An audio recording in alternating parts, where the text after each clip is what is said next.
The transport ship slowly moved towards Station Corinth 7. Inside, Sergeant Una sat alone in the passenger cabin. She looked through the small window at the massive space station. It was shaped like a wheel, spinning slowly in the darkness of space. Thousands of lights covered its surface like stars. Una took a deep breath. She was about to become the first human instructor at the Galactic Unity Academy. No human had ever held this position before. The academy trained military cadets from dozens of alien species. Some of these species had been traveling between stars when humans were still living in caves. Her commanding officer, Admiral Taiho, had warned her before she left Earth. He was an old man with gray hair and tired eyes. He had seen many things in his long career. "They will test you," he had said. "Every species there believes they are better than us. They think humans are weak because we have no claws, no fangs, no natural armor. Show fear even once, and you will never earn their respect." Una had nodded. She understood. She had spent 15 years in the military. She had fought in the frontier wars against pirates and rebels. She had been shot, stabbed, and left for dead on a frozen moon. Fear was something she knew very well. But she also knew how to hide it. The transport docked with a loud clang. Una picked up her bag and walked to the airlock. The door opened with a hiss. On the other side stood a creature that made her heart beat faster. It was a Velari. The species looked like someone had mixed a lion with a lizard and then made it 7 feet tall. It had golden fur, but patches of green scales showed through on its arms and neck. Its eyes were yellow with black slits for pupils. Long fangs stuck out from its upper jaw. The Velari wore a military uniform with many medals. A name tag said, "Commander Rothkin." "You are the human," he said. His voice was deep and rough, like stones grinding together. "I am Sergeant Una," she replied. She kept her voice calm and steady. She did not look away from his eyes. Rothkin stared at her for a long moment. Then he turned and walked away without another word. Una followed him into the station. She noticed that he never looked back at her. He spoke to every person they passed. Velari soldiers, small furry creatures she did not recognize, tall beings with 4 arms, but he never spoke to her again. This was the first test. He was showing everyone that she was not worth his attention. She was beneath him. Una smiled to herself. She had expected this. They arrived at a small room in what seemed to be the oldest part of the station. The walls were gray and dirty. The air smelled stale. A single bed and a broken desk were the only furniture. "Your quarters," Rothkin said. He still did not look at her. "Where is my equipment?" Una asked. The academy was supposed to provide training gear and weapons. "Lost in transport," Rothkin said. "Very unfortunate." His tone made it clear that it was not unfortunate at all. Someone had made sure her equipment would disappear. "I see," Una said. "I will find my own." For the first time, Rothkin turned to look at her. His yellow eyes studied her face. He seemed to be waiting for something: anger, frustration, fear. She gave him nothing. "Briefing is in 1 hour," he said finally. "Do not be late." He left without waiting for a response. Una put her bag on the bed and sat down. The mattress was thin and hard. She could feel the metal frame through it. She laughed quietly to herself. "Okay," she said to the empty room. "If that is how we are playing this game." She spent the next hour exploring the station. She found a supply depot and requested new equipment. The officer in charge, a creature with blue skin and no nose, tried to tell her that nothing was available. Una simply waited. She stood at the counter and waited. She did not argue. She did not complain. She just waited. After 20 minutes, the officer became uncomfortable. After 30 minutes, other people started to notice. After 40 minutes, the officer suddenly found the equipment that had been unavailable. Yuna thanked him politely and carried her new gear back to her quarters. She arrived at the briefing room 10 minutes early. It was a large space with seats arranged in half circles facing a raised platform. About 50 people were already there, instructors and senior staff from many different species. Yuna found a seat near the front and sat down. She felt eyes on her from every direction. Some looked curious. Some looked hostile. Many looked like they were watching an insect that had wandered into their home. Commander Rothkin entered the room exactly on time. He walked to the platform and began speaking. He talked about the new training cycle, about the cadets who would arrive soon, about the goals for the year. He never once mentioned Yuna. He never looked at her. When he discussed the instructors, he named every single one except her. It was another test. He wanted her to interrupt, to demand recognition, to show anger. That would give him an excuse to discipline her. That would prove to everyone that humans were emotional and weak. Yuna listened quietly. When the briefing ended, she stood up and walked out. She did not complain. She did not react. Behind her, she heard whispers. Some of the other instructors were confused. They had expected drama. They had expected the human to break. Over the next week, Yuna simply did her job. She set up her training area. She reviewed the cadet files. She prepared lesson plans. She was polite to everyone, even those who ignored her or insulted her. Slowly, some of the other instructors began to watch her differently. There was a Kolvathi named Duri who taught close combat. He was 8 feet tall with 4 arms and gray skin. One day, he stopped by her training area. "You do not react to Rothkin's games," he said. His voice sounded like he was impressed. "Should I?" Yuna asked. Duri made a sound that might have been a laugh. "Most would. The Valari do not respect those who ignore insults." "I am not ignoring them," Yuna said.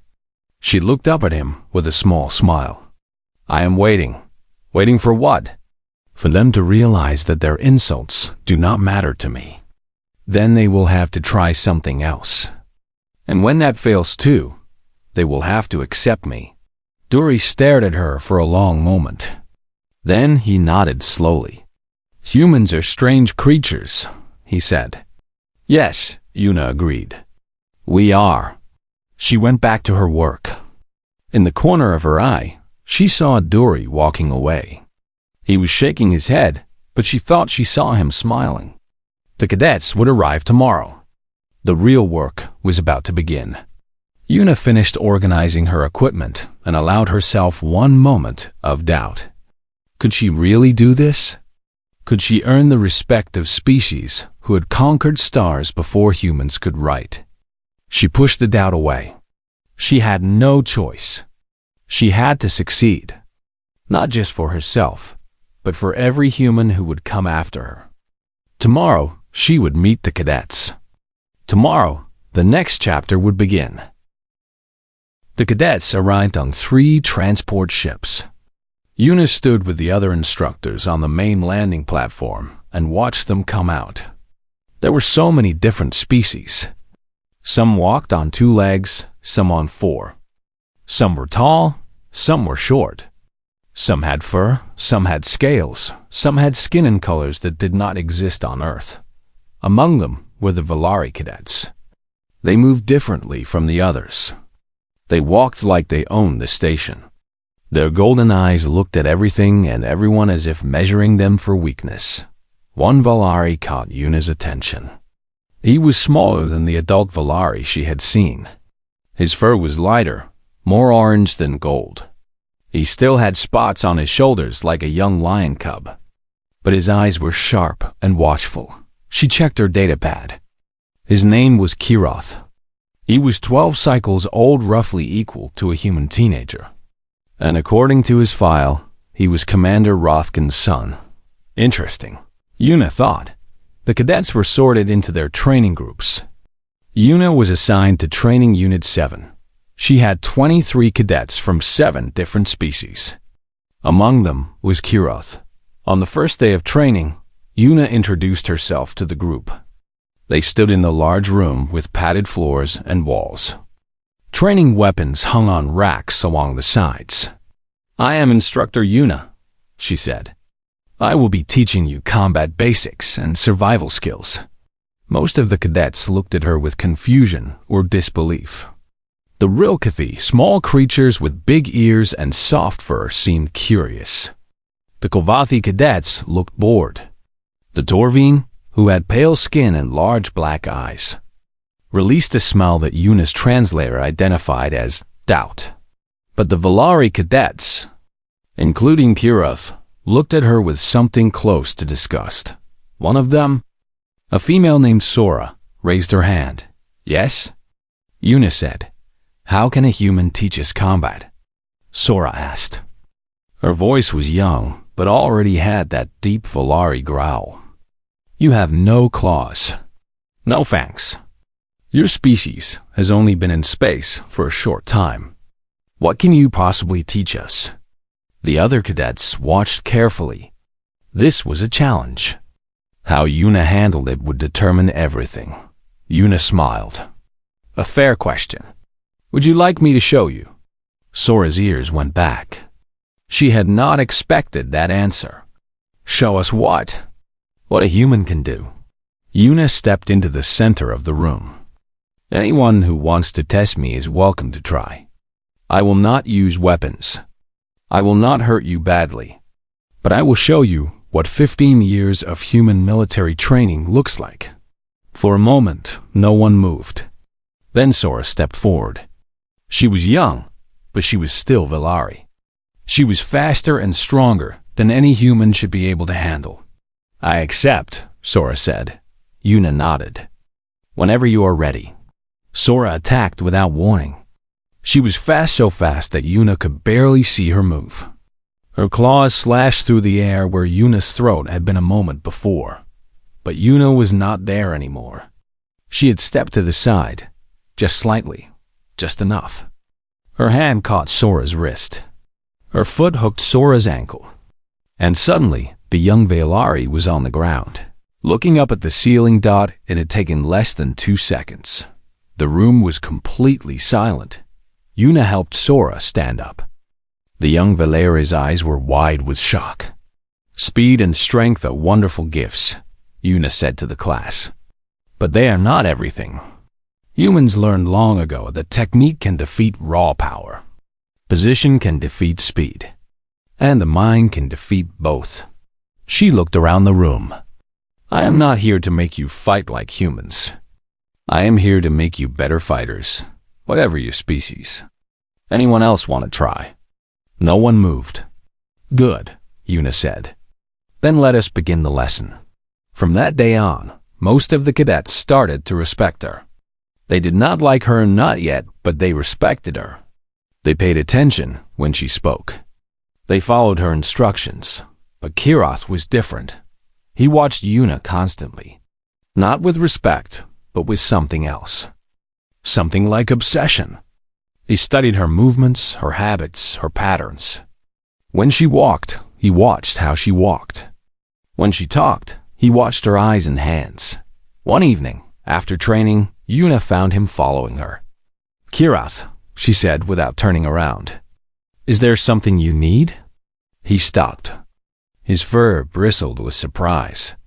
"How did you know I was there?" Yuna turned to face him. "Your species is very quiet, but not quiet enough. I could hear your breathing change when you got excited." Kiroth's ears went flat against his head. On a Valari, this meant embarrassment and anger mixed together. "I am trying to understand you," he said. "Understand what?" "How you are not afraid." His yellow eyes burned with frustration. "Every other species fears us. When we walk into a room, they become nervous. When we look at them, they look away. But you never do this. You act like we are equals." Yuna was quiet for a moment. Then she sat down on a nearby bench and looked up at him. Can I tell you something, Kiroth? He hesitated, then nodded. I am afraid, Yuna said. Every day. When I see a Valari, part of my brain screams at me to run. You are predators. Your ancestors hunted creatures like me for millions of years. That fear is written in my DNA. Kiroth looked confused. Then why do you not show it? Because fear is not the same as weakness, Yuna said. Humans feel fear. We feel it all the time. But we learned long ago that showing fear invites attack. So we taught ourselves to hide it. We taught ourselves to face the things that scare us. She stood up and looked him directly in the eyes. On my planet, there were many predators. Lions, wolves, bears, sharks. They were all faster than us. Stronger than us. They had claws and fangs, and we had nothing. Do you know what happened to them? Kiroth shook his head slowly. We became the dominant species, Yuna said. We hunted them instead. Not because we were stronger, but because we were smarter. Because we refused to give up. Because we learned to use our fear instead of being controlled by it. She smiled at him. That is what I can teach you, Kiroth. Not how to be stronger or faster, but how to keep fighting even when you are afraid. How to think when your instincts are screaming at you to run. Kiroth stared at her for a long time. Something shifted in his eyes. Not respect exactly, but perhaps the beginning of it. My father says humans are weak, he said quietly.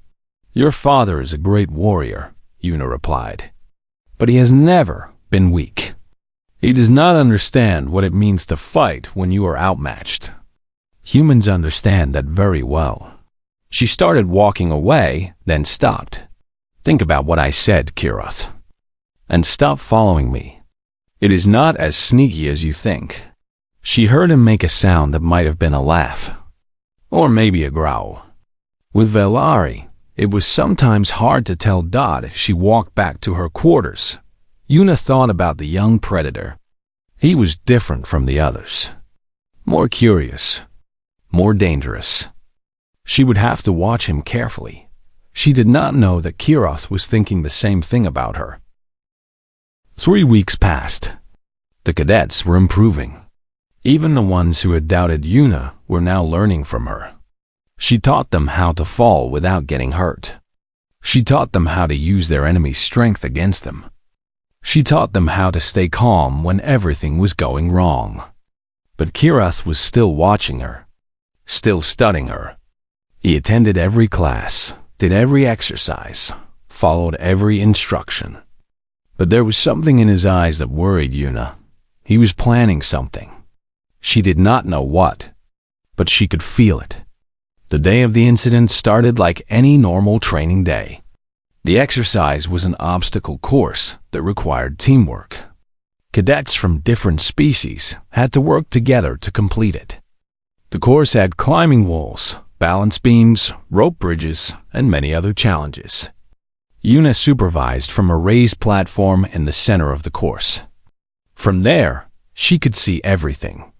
She could shout instructions to cadets who were struggling. She could send help to teams that were falling behind. It was a good day. The cadets were working well together. Even species that normally did not like each other were cooperating. Then Yuna noticed a problem. A Rilkathi cadet named Miri was stuck on a balance beam. The beam was narrow and high off the ground. Miri was frozen with fear, her small body trembling, her big ears flat against her head. Yuna climbed down from her platform and walked over to help. Mary, she said gently, look at me. Do not look down. Just look at me. Mary's eyes found Yuna's face. They were filled with tears. I cannot move, Mary whispered. I am too scared. I am going to fall. You are not going to fall, Yuna said. I am right here. I will catch you if you slip. But you are not going to slip. You are going to take one step. Just one. Can you do that for me? Miri nodded weakly. She lifted one small foot and moved it forward. Good, Yuna said. Now another one. You are doing great. Yuna was so focused on Miri that she almost missed the danger. Almost. Her body felt it before her mind understood it. A change in the air. A slight vibration in the floor. The sound of claws clicking against metal. Someone was coming at her from behind. Fast. She turned just in time to see Kirath flying through the air toward her. He was in full predator mode. His eyes were wide and wild. His mouth was open, showing all his fangs. His claws were extended. He looked like a demon from a nightmare. The other cadets saw him too. They reacted instantly, but not the way warriors should react. They panicked. The Rilkathi cadets screamed and ran. The Torvine released clouds of fear smell. The Kovathi dropped into defensive positions, but they were backing away. Even the other Valari cadets stepped back. Everyone was afraid. Everyone was running. Kirath had triggered the same response that his ancestors had used to hunt prey across 100 worlds. But Yuna did not run. She did not scream. She did not freeze. Instead, she moved toward him. Time seemed to slow down. Yuna saw everything clearly. She saw the angle of Kirath's jump. She saw where his claws would land. She saw the opening in his attack. He was fast. Faster than anything on Earth. Faster than any human should be able to handle. But Yuna had trained for this. Every day, for 15 years, she had trained to fight enemies that were stronger and faster than her. She had learned to read body language, to predict attacks, to find the tiny moments of weakness in any assault. Kirath's weakness was his left side. When he jumped, he twisted his body slightly. That twist created a gap in his defense. A small gap. A gap that lasted for less than half a second. It was enough. Yuna stepped into the gap. Her left hand shot up and caught Kirath's throat. Not squeezing hard enough to hurt him, but firm enough to control him. Her right hand caught his wrist and twisted. Her body turned, using his own speed against him. Kirath's eyes went wide with shock as he felt himself being redirected. He had expected her to run. He had expected her to fall. He had not expected her to catch him. He crashed onto the platform with Yuna on top of him.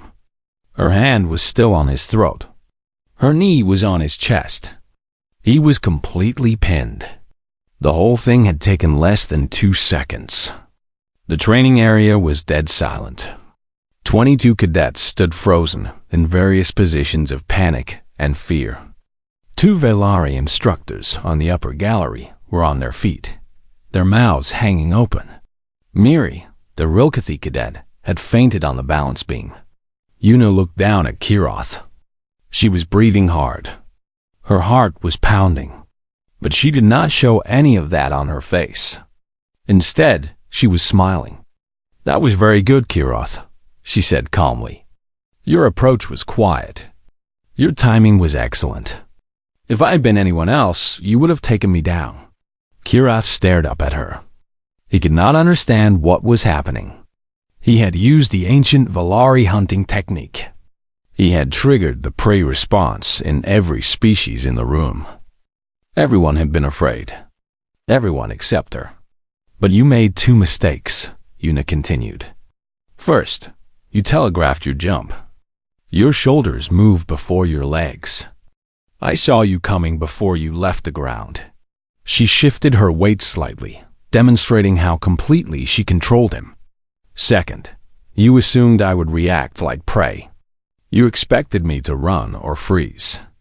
But humans are not prey, Kirath. We never were." She leaned closer. Her face was only a few inches from his. "We are something else entirely." Kirath's hearts were beating so fast they felt like one continuous vibration. He had never felt like this before. He had never been the one who was caught. He had never been the one who was pinned. He had never been the prey. And in that moment, something ancient and primal stirred in his chest. An instinct older than language, older than thought. The instinct that said, "This creature is dangerous.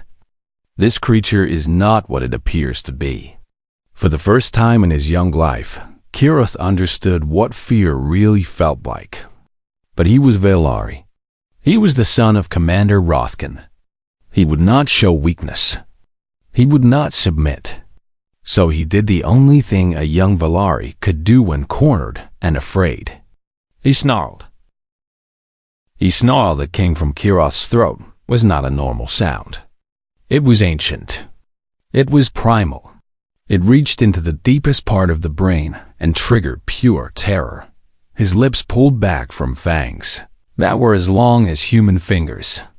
His vocal cords produced a sound that was half roar and half scream.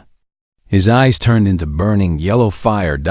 This was the Velari death snarl. It had been used by his species for millions of years. When a Velari made this sound, prey animals died of fear. Their hearts simply stopped. The sound was that terrible dot across the training area. The effect was immediate. The Rilkethi cadet who had already fainted fell off the balance beam. 2 more Rilkethi collapsed where they stood. The Torvine released so much fear smell that the air became thick with it. One of them started crying. The Kovathi cadets, who were supposed to be warriors, dropped to the ground and covered their heads. Even the Velari cadets stepped back. Even they felt the power of that ancient sound. On the upper gallery, the 2 Velari instructors gripped the railing with white knuckles. They knew they should intervene. They knew they should stop this. But the sound held them frozen in place. The only creature in the entire room who did not react was Yuna. She stayed exactly where she was, pinning Kirith to the platform. The snarl washed over her like a wave. She felt it in her bones. She felt it in her blood. Every cell in her body screamed at her to run, to hide, to do anything except stay here with this monster. But she did not move. Instead, she did something that no one in the room expected. She threw her head back and laughed. It was not nervous laughter. It was not forced laughter. It was real, genuine laughter, the kind that came from true joy. The sound cut through Kirith's snarl like a knife. He faltered. His vocal cords stumbled. For a moment, the terrible sound stopped, and in that moment of silence, Yuna growled back. It was not a Velari growl. Human throats could not make that exact sound. But it was something older. Something that came from deep in her chest, from a place that modern humans had almost forgotten. Millions of years ago. Before cities and technology, before fire and tools, humans had lived on a planet full of predators. Lions and leopards, wolves and hyenas, bears and crocodiles, all of them hunted the small, weak creatures called humans. But humans had survived. And part of their survival was this sound.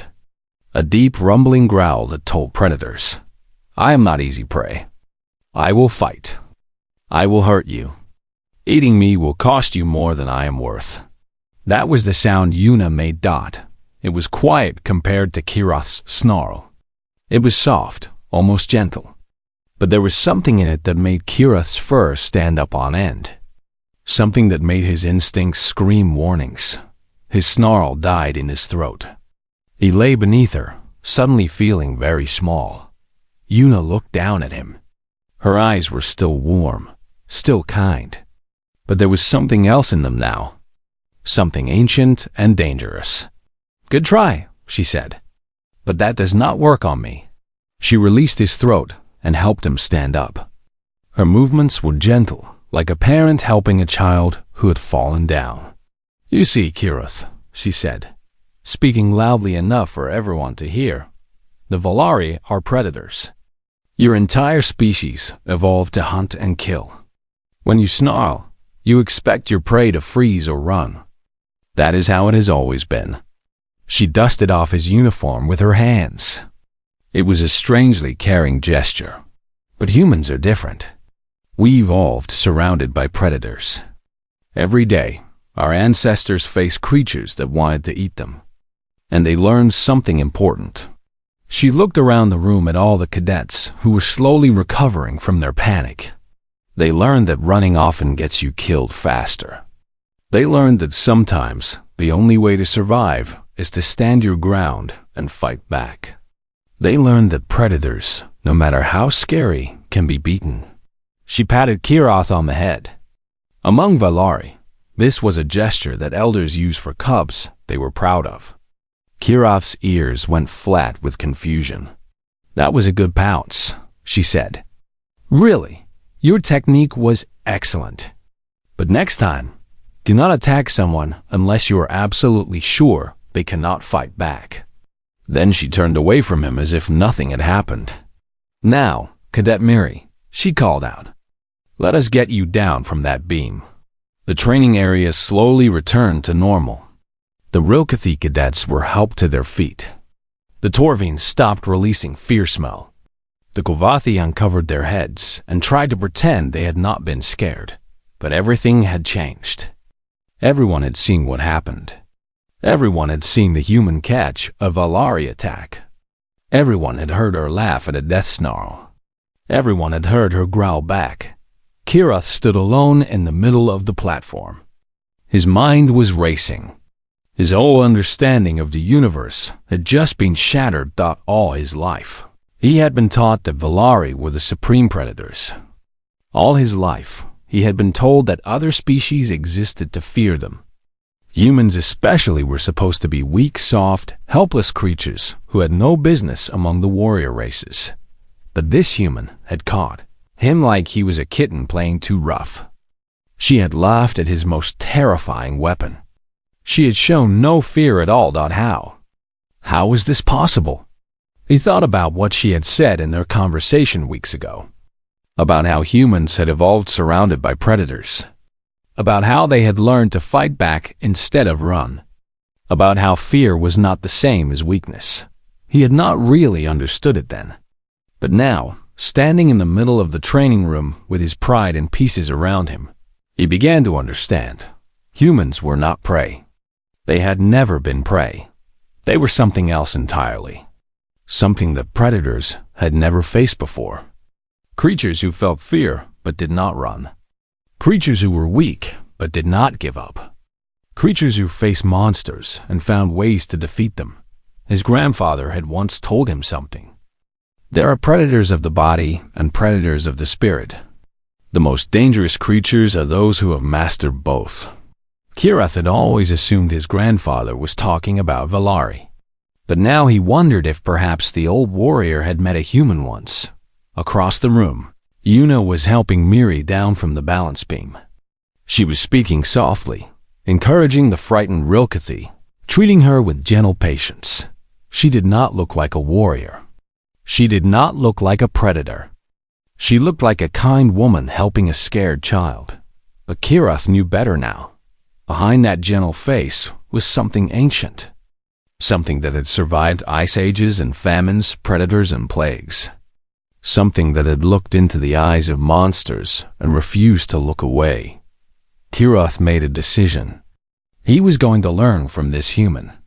He was going to understand how she did what she did.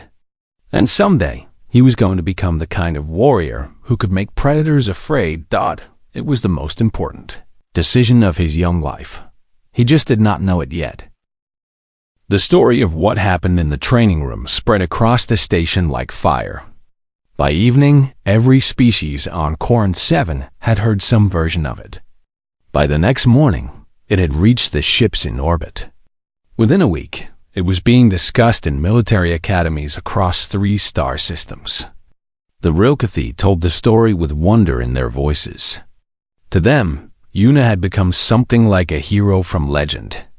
A creature from a lesser species who stood against a predator and did not fall.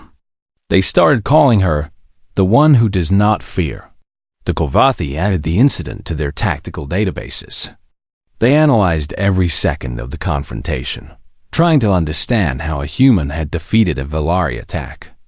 Their military computers produced hundreds of reports, but none of them could fully explain what they had seen. The Torvines simply began treating Yuna differently. When she walked through the corridors, they no longer released out smell. Instead, they released the smell they used for apex predators, a scent that meant, "This creature is dangerous. Show respect." Even the Valari changed. They did not become friendly, but they stopped ignoring her. When Yuna entered a room, they acknowledged her presence. When she spoke, they listened. Commander Rothkin summoned her to his office 3 days after the incident. His office was large and decorated with trophies from his many battles. Weapons hung on the walls. The fur of defeated enemies covered the floor. It was meant to intimidate visitors. Yuna walked in and stood before his desk without flinching. "You could have killed my son," Rothkin said. His voice was flat and neutral. "No," Yuna replied. "I could not have. He's a child playing at being a predator. He was never in any real danger." Rothkin's eyes narrowed. A human defeating a Valari in combat. Many would say this is impossible. Many would be wrong. "Explain it to me." Rothkin leaned forward, his yellow eyes burning with intensity. "Your species is young to the galaxy. You have no great wars of conquest. No millennia of warrior tradition. You have no claws, no fangs, no armor. How is it that you handled a Valari attack so easily?" Yuna was quiet for a moment, considering her words carefully. "My planet is a death world, Commander," she said finally. "Do you know what that means?" Rothkin nodded slowly. "A planet where the environment is hostile to most forms of life." "Yes, but it is more than that. On Earth, everything is trying to kill you. The animals are dangerous. The plants are dangerous. The weather is dangerous. Even the tiny creatures you cannot see can kill you." She took a step closer to his desk. Not a challenge, but not a retreat either. Every species that survived on Earth did so by either running from predators, fighting predators, or outsmarting predators. Humans did all three. "Running and hiding are not warrior traits," Rothkin said with a hint of scorn. "You are wrong," Yuna replied calmly. "Knowing when to run and when to fight is the most important warrior trait of all. The Valari fight every battle with full force. That is impressive.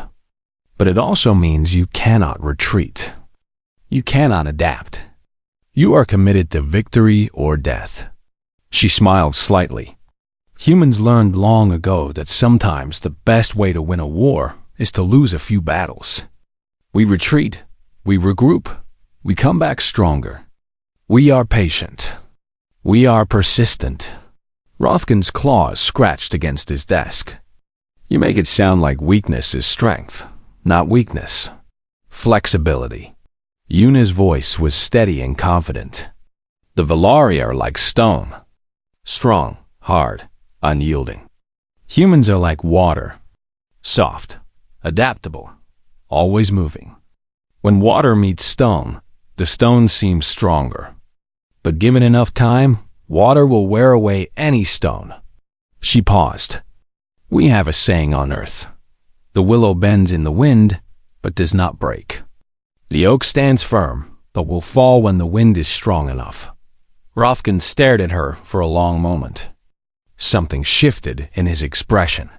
Not quite respect, but something close to it. "And the growl," he said. "The sound you made when my son snarled at you. What was that?" "That was human," Yuna said. "Your species has the death snarl. You developed it to freeze prey with fear. But humans developed something too. We developed a sound that told predators we were not worth the trouble. We could not win a fight with a lion, but we could make the lion believe that fighting us would be painful and difficult." "So you bluffed," Rothkin said. Yuna shook her head. "No, not a bluff. We meant it. When a human stands ground against a predator, they are ready to fight to the death. They might lose. They probably will lose. But they will make the predator pay for every inch. After a while, predators learn to avoid us. The meal was not worth the cost." She met his eyes directly. That is what I showed your son. Not that I could defeat him in a fair fight, but that fighting me would hurt him more than he expected. Humans are not prey, Commander. We are something predators have never seen before. We are creatures who are afraid but fight anyway. Rothkin was silent for a long time. The only sound in the room was the soft hum of the station's engines. Finally, he stood up from his desk. He walked around it to stand before Yuna. He towered over her, almost 3 feet taller. His fangs gleamed in the office lights. Then, slowly, he inclined his head. It was a small movement, just a slight bow. But among Velari, it meant acknowledgement between equals. Perhaps, he said, the unity was wise to include your species after all. Yuna returned the gesture. Perhaps they were. Years passed. Kirath graduated from the academy at the top of his class. He joined the Velari fleet and rose quickly through the ranks. By the time he was 25 cycles old, he commanded his own ship. He never forgot the lessons Yuna taught him. He learned to read body language. He learned to predict attacks. He learned to stay calm when everything was going wrong. And he learned that fear was not weakness. It was a tool. He became known throughout the fleet as an unusual commander. He did not rely on Velari strength alone. He used strategy, patience, and adaptability. He won battles that should have been impossible. He earned the respect of every species he worked with. And whenever young cadets asked him about his training, he told them about the human instructor who had changed his life. Fear is not about size or strength or natural weapons, he would say, repeating words he had heard long ago. Fear is about certainty. The creatures who frighten us most are those who are absolutely certain they can survive whatever we throw at them. He would pause, remembering a moment on a training platform. A human woman who had caught his attack, who had laughed at his snarl, who had growled back. Humans are certain, he would say. That is what makes them terrifying. Many years later, Kirath received news that Yuna had been promoted to Admiral. She was the first human to hold such a high rank in the Galactic Unity Forces. He sat alone in his captain's quarters and composed a message. He did not know if she would remember him. He had been just one cadet among many. Just one young predator who had tried to attack her and failed. The message was short. Just 2 words in Velari script. Thank you. He sent it across the stars. 3 days later, a reply arrived. Also 2 words in simple human letters. You're welcome. Kirath smiled. It was a very human expression, one he had learned from her all those years ago. Somewhere across the galaxy, Admiral Yuna sat in her office on Earth's orbital command station. She looked at the message from her old student and remembered a frightened cub who had tried so hard to be fierce. She had taught many cadets over the years. She had helped many species understand that humans were not the weak creatures they appeared to be. But Kirath had always been special. He had been the first one to truly understand. Humans were not predators of the body. They had no claws, no fangs, no armor. But they were predators of the spirit. They had something that no other species possessed. They had the ability to be afraid and brave at the same time. They had the stubbornness to keep fighting when all hope was lost. They had the wisdom to know that true strength was not about muscles and weapons. True strength was about the heart that refused to surrender.